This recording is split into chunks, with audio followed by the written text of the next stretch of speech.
Afrika'nın kalbi Kamerun'un yoğun ormanlarında, gecenin sessizliğinde zırhlı pulları olan küçük bir hayvan, anne kesi 4 aylık yavrusu ile birlikte termit yuvalarını arıyor.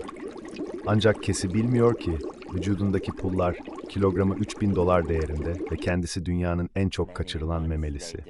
Her yıl 1 milyon pangolinin öldürülmesinin arkasında 19 milyar dolarlık dev bir endüstri var. Bu gece, profesyonel avcılar kesinin ailesini hedef aldı. Pangolinler zırhımsı pulları ve top gibi kıvrılma yetenekleriyle milyonlarca yıldır Afrika ve Asya ormanlarında yaşadılar. Ancak son 20 yılda onları yaşayan altın haline getiren tüketici talebi, bu zararsız hayvanları dünyanın en büyük kaçakçılık operasyonlarının hedefi yaptı.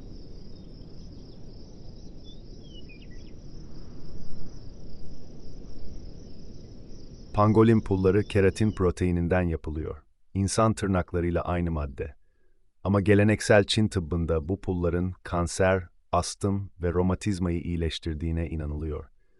Modern bilim bu iddiaları çürüttü ama 1 milyar Çinlinin geleneksel tıbba güvenmesi bu inancı sürdürüyor. Pangolin eti ise Çin ve Vietnam'da lüks restoranlarda 1000-3000 dolara servis ediliyor. Çin'deki orta sınıfın büyümesi, pangolin talebini son 20 yılda 10 kat artırdı. Asya'daki pangolin grupları tükendikçe avcılar Afrika'ya yöneldi. Pangolin kaçakçılığı, uluslararası uyuşturucu ticareti kadar organize. Afrika'nın fakir köylerinde yaşayan insanlar, aylık gelirlerinin 2 katı değerinde pangolin avlıyor. Yakalanan hayvanlar önce yerel toplayıcılara, sonra büyük şehirlerdeki işleme tesislerine taşınıyor. Modern avcılar bir ay boyunca kesinin beslenme yollarını haritaya çıkardı ve şimdi saldırıya geçiyor. Isı kameralarla 100 metre mesafeden tespit ettikleri kesi termit yuvası kazarken tehlikeyi fark etmiyor. Kuşatma operasyonu başlıyor. Kaçış yolları kapatılıyor ve özel ağlarla yaklaşım yapılıyor. Kesi tehlikeyi anladığında Kofi'yi korumak için top pozisyonu alıyor. Doğal avcılara karşı etkili ama insan avcıları için taşıma kolaylığı sağlayan bir savunma. Dakikalar içinde yakalanan Kesi ve Kofi artık 19 milyar dolarlık küresel ticaret ağının parçası oluyor. Toplama merkezinde Kesi ve Kofi korkunç koşullarda diğer 30 pangolin ile birlikte tutuluyor. Dar kafeslerde doğal beslenme olmadan bekliyorlar. Ölüm oranı %80'e ulaşıyor ama sağ kalanların değeri bu kayıpları ekonomik olarak kabul edilebilir yapıyor. 3 gün sonra 50 pangolin yiyecek kamyonları içinde saklanarak başkent Yaounde'ye gönderiliyor. Başkentteki işleme tesisinde pullar dikkatli şekilde ayrılıyor. Hasarlı pullar pazarda düşük fiyat getirdiği için. Et farklı kalite seviyelerine göre paketleniyor. Lagos'tan büyük konteynerlerle uluslararası nakliye başlıyor. Bir konteyner 2-3 ton pangolin ürünü taşıyabiliyor. Çin pazarında 5-10 milyon dolar değerinde. Birden fazla transit nokta kullanılıyor. Lagos'tan Dubai'ye, Singapur'a, son olarak Hong Kong'a. Hong Kong'da gelişmiş perakende sistemde son dağıtım gerçekleşiyor.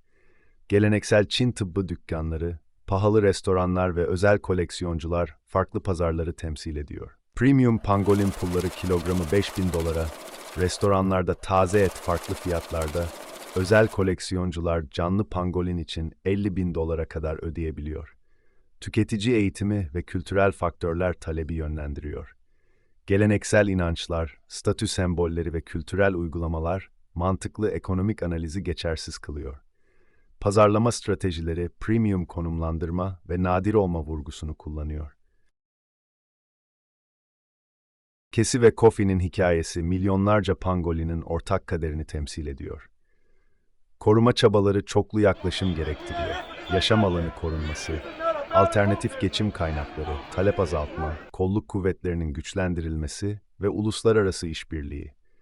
Alternatif geçim programları, yerel toplulukların pangolin avcılığından başka gelir kaynakları bulmasını hedefliyor. Talep azaltma kampanyaları genç nesilde daha etkili oluyor.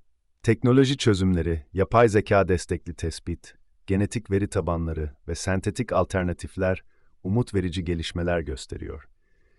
Başarı hikayeleri umut veriyor. Toplum temelli koruma programları bazı bölgelerde pangolin gruplarının toparlanmasını sağladı. Kültürel değişim kuşak değişimi gerektiriyor.